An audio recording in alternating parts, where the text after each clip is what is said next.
Hey, it's Mike Klijanowicz. How are you doing today? I have another message for you. It is Ravens Purple Friday, so go Ravens. We're doing some Go Ravens today. It also is Trump Monday coming. So Jesus is my savior and Trump is my president. He's going to be my president on Monday, and I can't wait to see what happens. Hopefully, he'll get my book that I mailed to him and he'll read it. Wouldn't that be something? Maybe take a picture with it and send it to me or something like that. That'd be wild, man. Anyway, I wanted to come to you with a message today and just start off by saying I'm so grateful and I'm so blessed for what God continues to do for me every single day. I mean, I can't even count the number of blessings that have happened to me in the past week. Every day is just another wonderful, beautiful, magical day where just amazing things happen. Like I'll give you an example, right? So, those of you who know me, who watch my podcasts regularly, know that I'm a real estate agent in the Baltimore, Maryland area. Okay. Now, when I was back, you also know when I was back in my day, back in 2016, 17, 18, 19, all those years, I was the number one agent at my whole brokerage. Okay. So I know what it takes to be at the top of the game, to stay there, to keep it, and maintain the momentum when all the targets are placed on your back because everybody's gunning for you. Like I know what it's like. And it sucks because a lot of people who you thought were your friends turn out to be your competition. And they're not really your friends. They were just acting like that to get close to you, to learn whatever secrets they could learn so they could turn around and stab you in the back later. But that's life, man. Like, that's just how life is. And that's how people of the world are, not people of the spirit. And back then in 2016, 17, 18, 19, I was a people of the world too. I didn't have God. I didn't know what God was. I didn't know what he could do for me. I didn't care because I was having the time of my life, making all the money I wanted to make, doing all the drugs I wanted to do, partying how I wanted to party, and just living the life, man, and doing whatever I wanted to do. I had a joke with a guy who's still running in that same world. He's in the mortgage business, though. We went out to dinner one night at some really fancy steakhouse downtown, and he brought in his the guy that owns the whole company, all the branches, and took me out to dinner. And we were all joking and laughing, drinking, thousands of dollars worth of wine and food and appetizers and everything. And we're joking that we can basically do anything in life that we want, other than buy like a private jet. We could pretty much do whatever we wanted to do, and that's pretty much where I was in life. And so there comes a tremendous target on your back with that. And I didn't have God, so it was a very, you know, it was empty. When I got there, it was empty. Like it's like, what do? You want to do more, but it's like it felt like something was missing because I'd already achieved basically everything I'd ever thought I would achieve, and then more. So, then I kind of had everything start to fall apart and unravel in my life because I think it was God's way of trying to get me to wake up to realize that He's running the show and it's not me. It's not me. And for the next, 5 years or so, He basically took everything, not everything, because He could have taken a lot more, but He took a lot away from me. And tried to do everything he could to get me to just wake up and turn my life around and basically come to him and have my come to Jesus moment in life, where I think everybody in life needs to have a come to Jesus moment, you know. Um, in order to wake up spiritually, because we're not born awake, we're born asleep. We need to learn how to wake up and find him. And you can either do it through other people showing you the way and listening to them. When you meet someone who's walking with Jesus and he tells you, read this book, go to this church, do this, do that. These are all signs that you're being divinely led in life from these people that come into your life that are trying to help you. They're helping guide you. They're almost like your spiritual angels in your life that are trying to show you what you need to do. And, it's up to you whether you do it or not. But you can either meet God that way, which is the easy way. That's the easy way, is to kind of just do it on your own and kind of, find him, before all hell breaks loose. Because, the other way to meet God is when all hell breaks loose and you lose it and you get knocked down to the rock bottom of your life. And then you finally, when the pressure is tight enough on you, you finally wake up and you say, God, I've had enough. Please come help me. Please come save me. Please come heal me. Jesus, if you're listening, please just come and be with me and show me what I need to know. And I'll surrender myself to you and anything you need me to do. And you need to get to that point in your life. So there's two choices. You either do it on your own, which is the easy way, or you wait till things get rock bottom. You know, um, that's the only two ways I think that you have your come to Jesus moment in the world.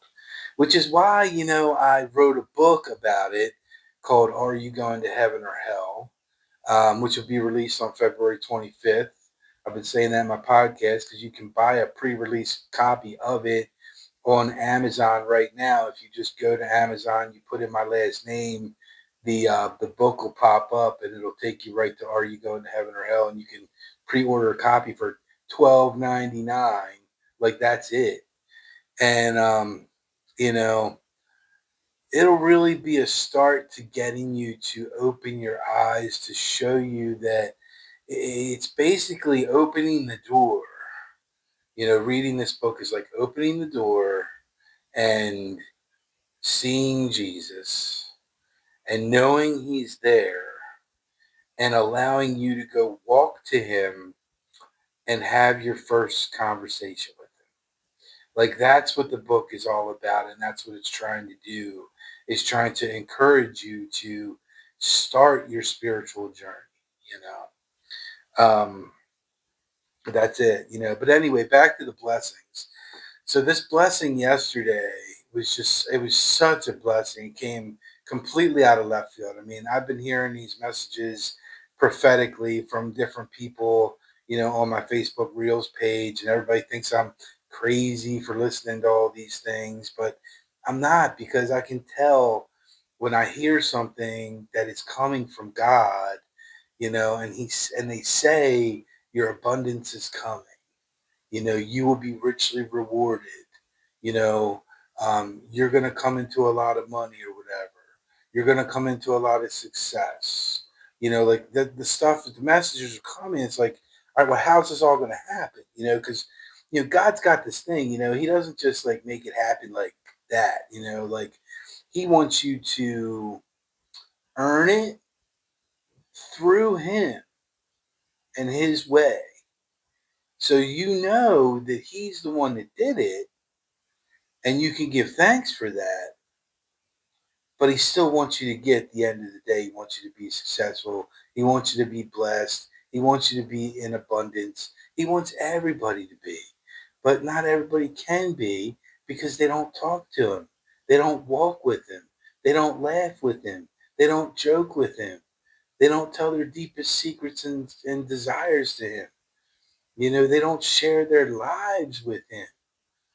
That's what you need to do. So anyway, so back to the blessing. So yesterday, I have a friend of mine who was a complete rock star agent here. I mean, he was like me. and he was with one of the biggest teams in the area, and he was just an absolute killer, man. I mean, like killer agent. And his life kind of changed a little bit over the last couple of years. He's actually kind of moved to another area now. He's not in this area anymore, but he's got this like database, right, of like all his clients that he sold homes to and that he worked with and that know him. And I helped him out with some stuff yesterday because he's still in real estate. He's just in another area in the United States. And so I kind of helped him with like his Facebook page, and we just caught up because, now that we're not in the same market, we can kind of like share ideas because we're not in direct competition with each other anymore. And it's not like, oh, well, I can't tell him this because that's a secret. I don't want him to find out this because this is my silver bullet that I do. Now we can have an open and honest and transparent conversation with each other and genuinely help each other and see each other succeed in our respective markets. And, he says to me, would you want the database? And I'm like, what? Like, are you kidding me? Would I want the database? Like, um, hell freaking yeah, I want the database. Yeah, I want all your clients that you sold millions and millions and millions of dollars to, that know you, that love you, that trust you. Now we just have to come up with a game plan to work together to transition those clients from him to me, which we're going to do, which we talked about through different variety of means, using, some email communication, some phone communication, some, you know, uh, client event type stuff going on, and inviting everybody to like a meet and greet kind of thing. And but like the handoff, and then the trade-off is anytime I close a deal that was his client, I'm giving him a referral fee of like 25%. So if I make $100,000 on his clients one year, then I'm going to give him $25,000. And I'm actually not going to give it to my broker, is going to give it to his broker, and then his broker is going to give it to him, and then I'm going to make the $75,000. And that's fair because it's a standard broker to broker referral fee that I would pay to an agent that called me up from, say, California and said, hey, I have a buyer who's looking to buy in Baltimore. Would you pay me a referral or whatever? Sure, I'll pay you a referral, 25%. That's fine. And so it's fair. It's something that's fair. And then I found out, he was saved right around the same time I was last year and early last year, and and he was baptized, and his son was baptized, and he's walking with God, and I couldn't be happier because here you have two guys that were total just arrogant, cocky, ego driven maniacs. I mean, maniacs, dude. Like substance abuse stuff, like literally everything that you can think of. Like, we both ran similar paths of living that fast life in the fast lane, doing 250 miles an hour, 7 days a week, you know, um, for like years, man. So he's got an incredible database, just like I do. And if I ever moved, I'd probably make a deal with somebody, but I do so. I maybe even do more than that, because I got good relationships with all my clients, and it's like I want to make sure that they're going to go with someone who's going to do a good job, and he did too. And but see, God put this together. God made us talk to each other. God made that happen. Like that didn't just it wasn't just some dumb coincidence out of left field where this happened. Like, and that in and of itself is going to help me make money, which is going to give me money, which is going to give me success, which is going to give me abundance. which is going to make all the prophetic messages that I've heard be true. See, you see how it's all like, I hear the message, but it's trying to figure out, how is God going to do it? How is he going to bless me? How is he going to make it all kind of come together and come full circle and make it happen in my life? Like, how? And that is where the wonder comes in. And that is where the all comes in, because every time you think it's going to be one way, it comes in another way. And you're like, "Man, you did that for me? Like, thanks, man. I really appreciate it. I'll keep spreading your word. I'll keep spreading my book. I'll keep spreading the seeds out there for other people to come to you, to come talk to you, to come and meet you, and to come and be able to be part of their life." You see, that's what I'm doing. And when I read my book last night, I finally had a chance to read it. This is my rooted book. This is my rooted book. Connect with God, the church, uh, your purpose.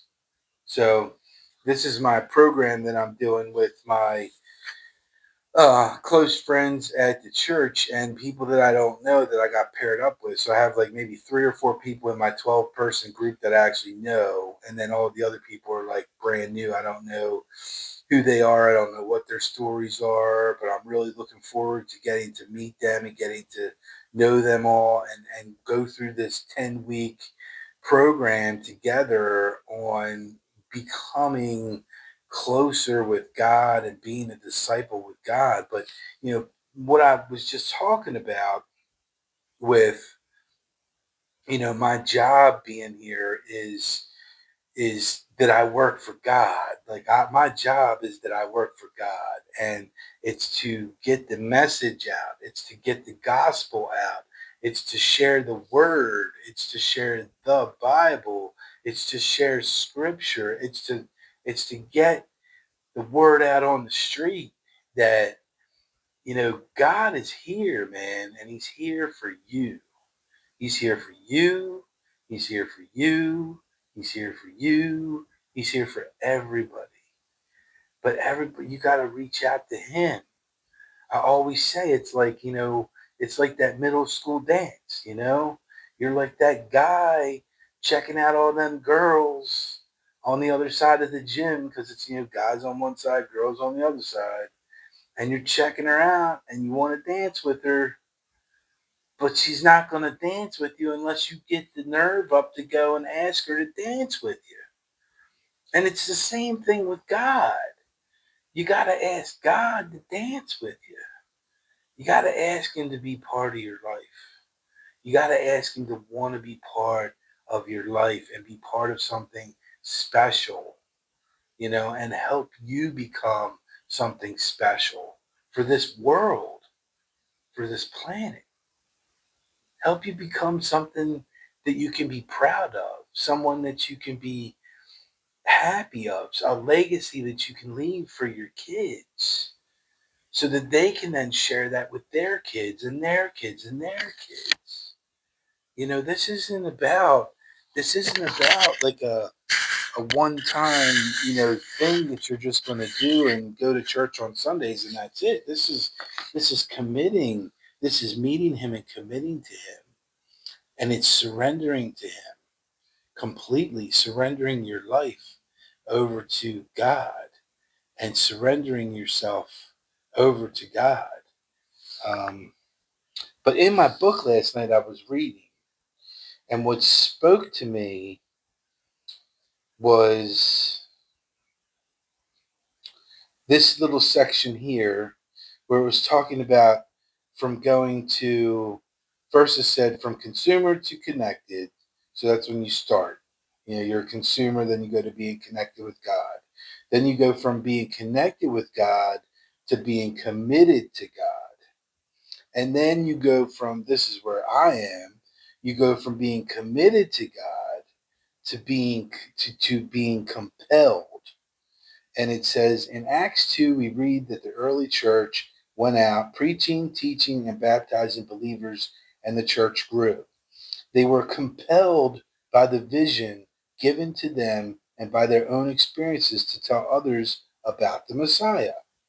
So too, we are compelled to tell our friends and neighbors that Jesus has made a difference in our lives. Matthew chapter 28, verses 8 through 18 through 19 says, quote, "Then Jesus came to them and said, 'All authority in heaven and on earth has been given to me.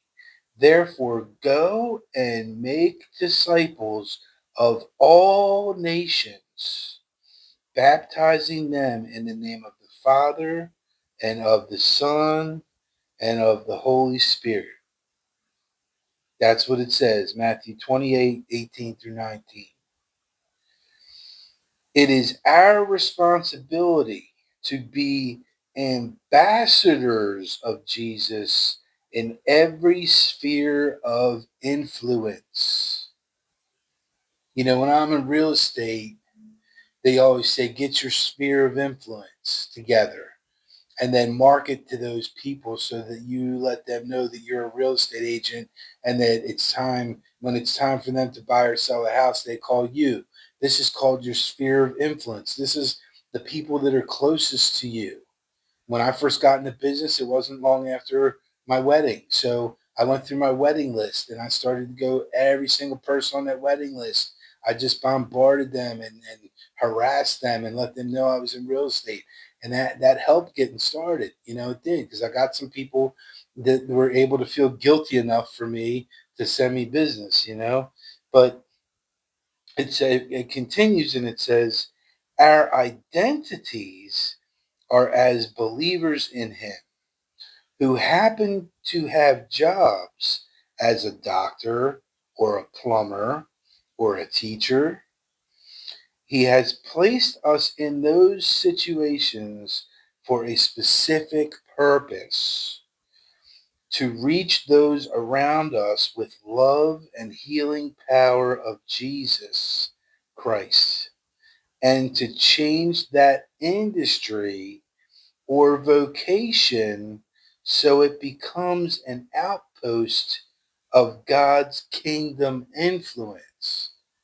And I read this and I was just blown away, because it's saying that my calling as being a real estate agent is to speak about Jesus and God and bring them into our industry, into real estate or vocation, so it becomes an outpost of God's kingdom influence. So that's my job. I work for God. Yes, I sell homes. Yes, I'm a real estate agent. If you need to sell yours and you're around Baltimore, I can help you out, because that's what I do. But I do that because God has asked me to do that, in addition to spreading the word about him.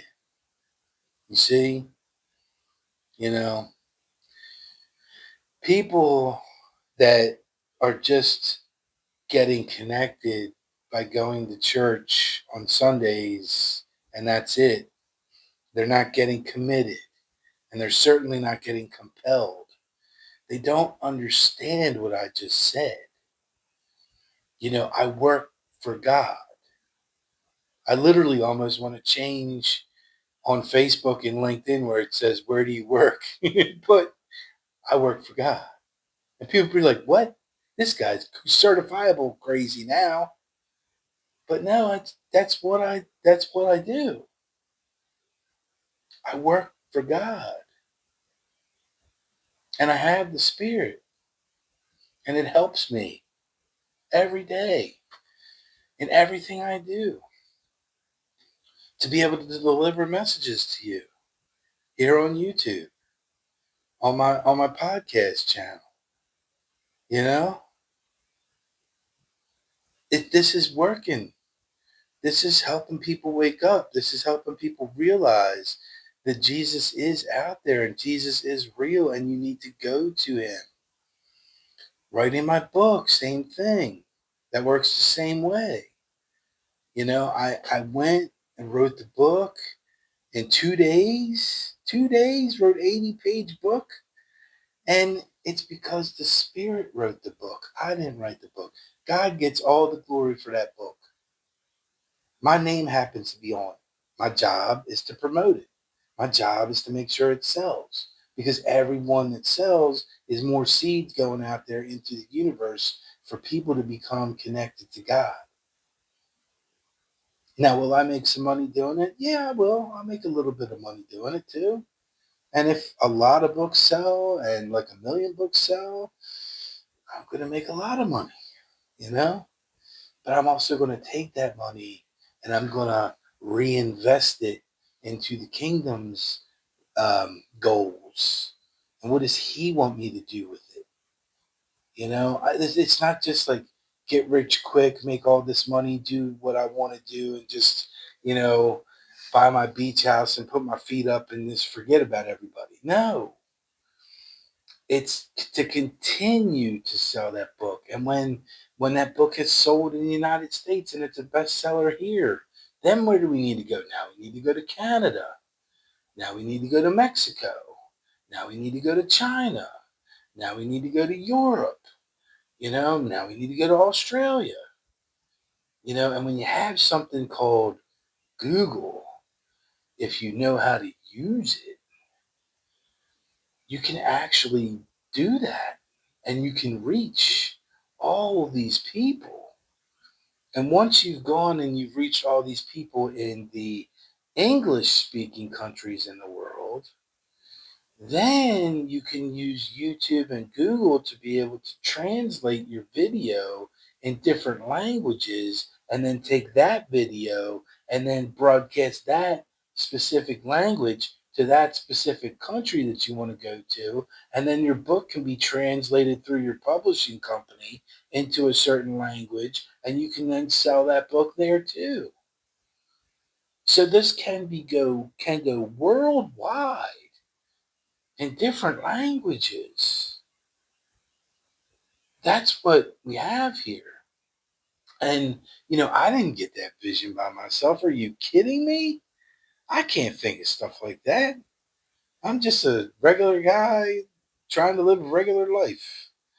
But these creative ideas, these creative thoughts, they just come to me like magnets because they're coming to me through God, through the Spirit. It's coming to me through the Spirit. All this stuff. And that's what people don't understand.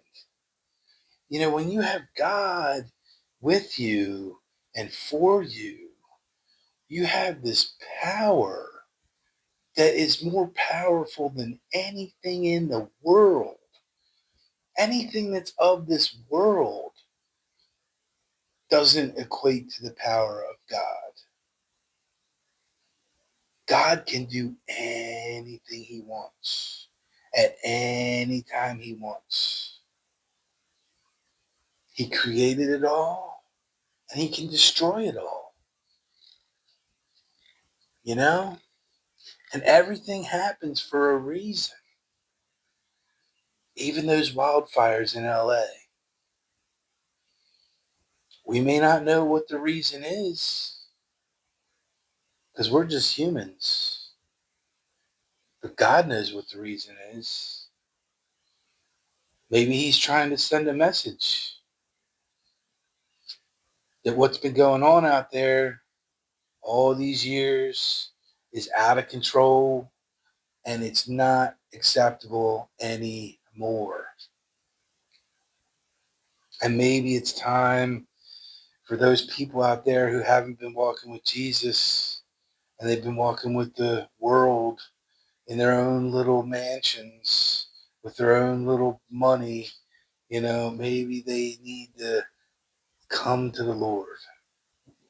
Maybe they need to talk to God and talk to Jesus.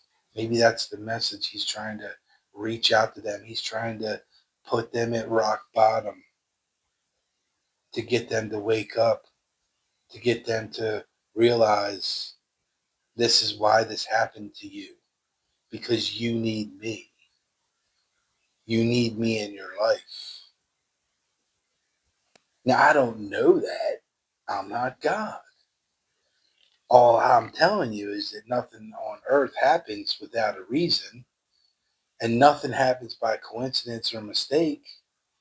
Everything is a purpose. Everything in your own life happens to you on purpose. Believe it or not. And the one controlling it and the one pulling all the strings is God. So the sooner you get with the program and the sooner you wake up and realize that you need to have God and Jesus and the Holy Spirit in your life, I'll keep praying for you. That's all I can do. Pray for everybody. I pray for everybody that doesn't have God and Jesus and the Holy Spirit in their life, that they would just wake up and realize that they need Him. They need Him. And I just hope and pray that everybody wakes up and realizes that. Because He can cure anything. He can fix anything. He can take away anything. Bad diseases,